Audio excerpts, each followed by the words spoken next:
Now, thankfully for the industry, there are many fabulous charities.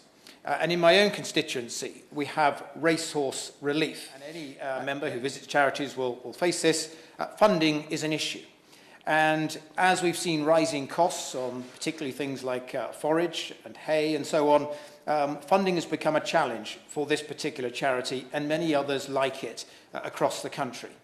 And so last summer, I went on something of a wild goose chase to try to identify the right place to go to get funding for great charities like Racehorse Relief.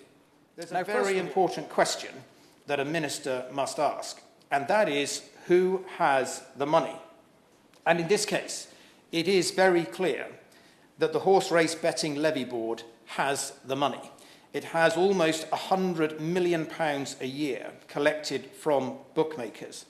What do they do with the £100 million that they have? And the short answer is that the overwhelming majority of it, £79 million a year, is blown on prize money.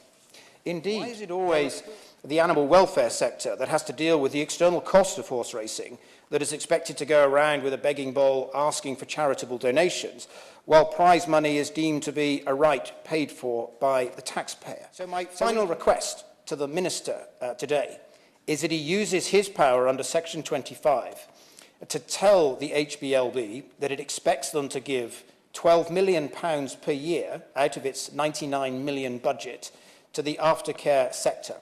And I believe it can do this by top Horse Race Betting Levy Board spends around £3.5 million annually on horse-related areas such as science and educational research and on a number of horse welfare projects.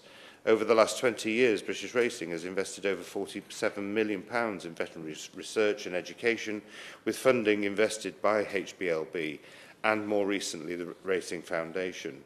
And the largest proportion of the levy is used to support prize money, as my honourable friend mentioned.